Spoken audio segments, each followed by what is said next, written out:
Assalamualaikum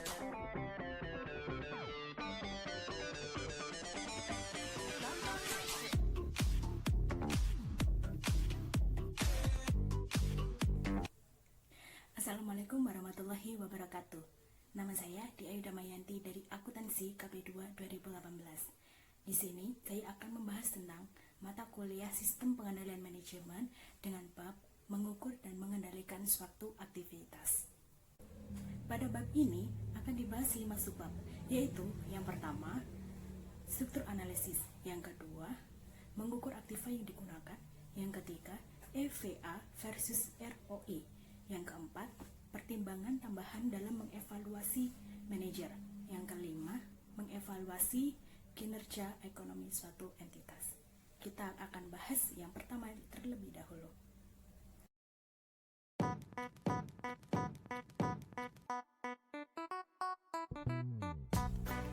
Akan dibahas subbab yang pertama terlebih dahulu, yaitu struktur analisis.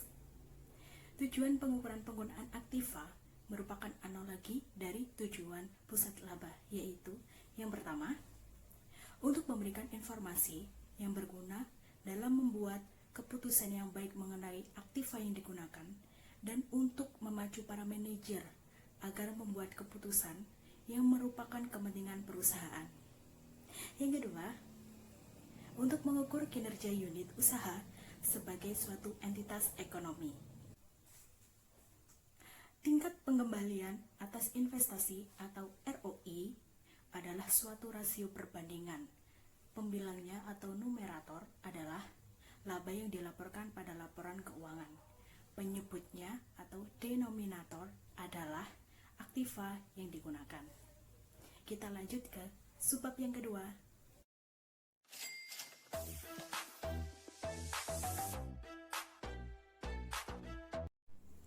Selanjutnya akan dibahas tentang mengukur aktiva yang digunakan. Untuk memutuskan dasar investasi, ada beberapa hal yang akan digunakan untuk mengevaluasi pusat investasi, yaitu yang pertama, praktek-praktek yang akan membuat para manajer unit usaha menggunakan aktiva mereka dengan efisien dan untuk mendapatkan jumlah dan jenis yang tepat dari aktiva baru. Dan yang kedua adalah praktek-praktek yang paling baik mengukur kinerja suatu entitas ekonomi. Di sini dibagi menjadi 11 ya. Yang pertama kita akan bahas adalah kas. Kas pada jumlah yang lebih banyak dan besar dibandingkan saldo yang biasanya dipegang oleh bagian suatu unit usaha. Ini diperlukan dan digunakan untuk perbandingan dengan perusahaan luar. Kenapa? Karena saldonya yang lebih besar.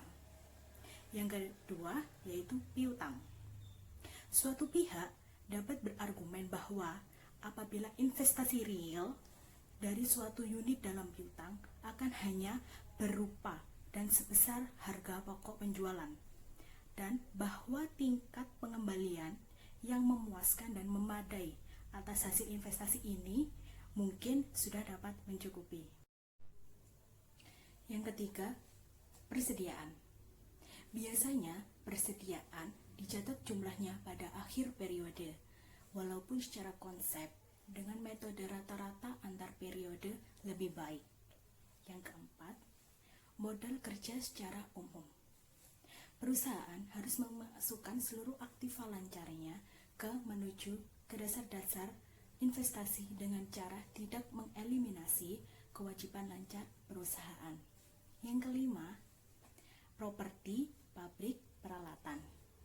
Permasalahan apabila perusahaan menggunakan pendekatan yang sama untuk mengukur profitabilitas berdasarkan aktiva unit-unit usaha. Yang pertama yaitu nilai buku kotor. Yang kedua yaitu akuisisi peralatan baru. Yang ketiga yaitu disposisi aktiva. Yang keempat yaitu penyusutan anuitas, dan yang kelima yaitu metode penilaian yang lain. Yang keenam adalah aset-aset yang disewa guna usahakan. Keputusan pendanaan biasanya diatur dan dilaksanakan oleh kantor pusat. Karena hal ini terdapat pembatasan pembatasan biaya dan adanya kebebasan manajer unit usaha untuk melakukan sewa guna usaha atas sebuah aktiva. Yang ketujuh, aktiva yang menganggur. Sebuah unit usaha pasti terdapat aktiva yang menganggur, yang dapat saja memperbolehkan untuk mengeluarkan aktiva berdasarkan atas investasinya. Yang ke-8 adalah aktiva tidak berwujud. Terdapat keuntungan dalam mengkapitalisasi aktiva tidak berwujud, seperti contohnya R&D dan pemasaran. Hal tersebut kemudian diamortisasikan berdasarkan masa manfaat aktiva tersebut. Yang ke-9 adalah kewajiban tidak lancar. Yang ke-10 adalah beban modal. Di sini, kantor korporat menentukan sendiri tarif yang akan digunakan untuk mengukur jumlah beban modal. Yang ke-11 adalah survei-survei praktek. Perusahaan-perusahaan tersebut melakukan hal tersebut karena merupakan jumlah di mana aktiva-aktiva tersebut kemudian dicatat ke dalam laporan keuangan.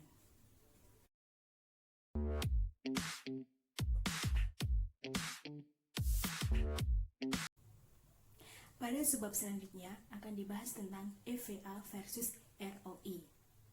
Yang pertama akan dibahas terlebih dahulu adalah ROI.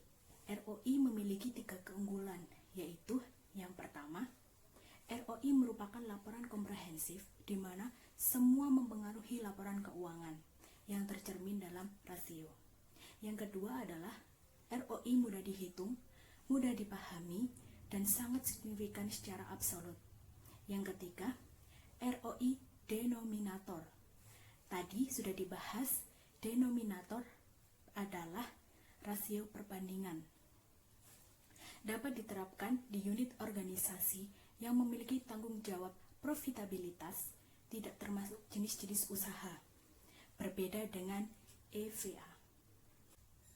EVA sendiri memiliki 4 keunggulan, yaitu yang pertama, dengan EVA, seluruh unit usaha memiliki target keuntungan investasi yang sama. Sebagai perbandingan pendekatan, ROI sangat berbeda dalam pemberian insentif investasi di setiap unit bisnis. Yang kedua, jika kinerja pusat investasi diukur dengan EVA, maka investasi yang menggunakan laba di atas biaya modal akan meningkatkan EVA, dan oleh karena itu akan lebih menarik bagi para manajer.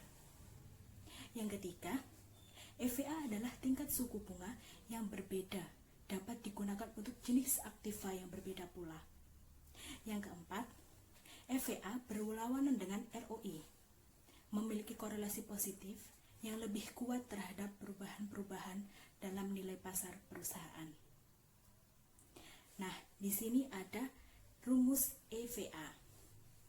Untuk pengukuran rumus EVA, yang pertama adalah EVA sama dengan laba bersih min beban modal.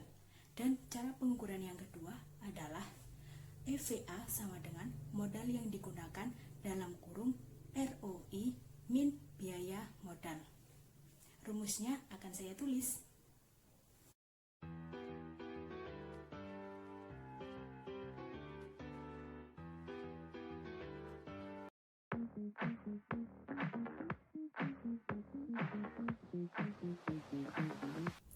Pada sebab yang keempat adalah pertimbangan tambahan dalam mengevaluasi manajer.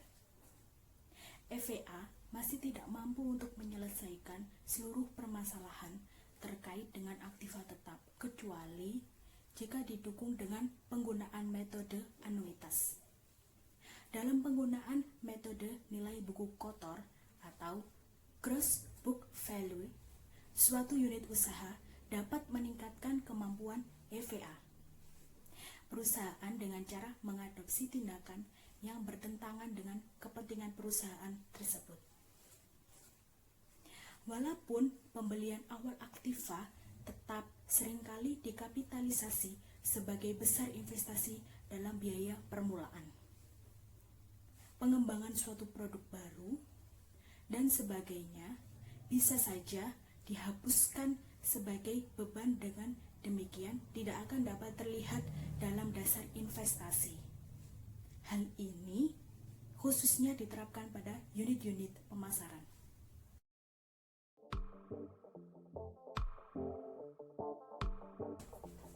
Pada subbab yang kelima atau subbab terakhir dalam bab ini adalah membahas tentang mengevaluasi kinerja ekonomi suatu entitas. Secara konsep, nilai dari suatu usaha adalah nilai sekarang dari pendapatan yang akan datang di masa depan. Hal tersebut dapat dihitung dengan mengestimasi beberapa jumlah arus kas untuk setiap tahun di masa depan dan mendiskontokannya pada tarif laba yang telah ditentukan sebelumnya. Analisis ini dilakukan untuk 5 atau 10 tahun ke depan. Pusat investasi pada dasarnya memiliki semua masalah terkait dengan pengukuran yang terkait dalam penentuan beban dan pendapatan. Pusat investasi dapat menimbulkan permasalahan baru mengenai bagaimana mengukur aktiva yang digunakan, khususnya aktiva yang mana, bagaimana menilainya, metode penyusutan, dan aktiva perusahaan mana, dan juga kewajiban mana yang harus dilakukan pengurangan. Tujuan penting dari organisasi bisnis adalah untuk mengoptimalkan tingkat pengembalian atas ekuitas pemegang saham, seperti nilai sekarang bersih dari arus kas masa depan. Terima kasih sudah mendengarkan dan memperhatikan tentang pembahasan saya di mata kuliah Sistem Pengendalian Manajemen pada bab mengukur dan mengendalikan aktivitas. Semoga bermanfaat. Terima kasih. Wassalamualaikum warahmatullahi wabarakatuh.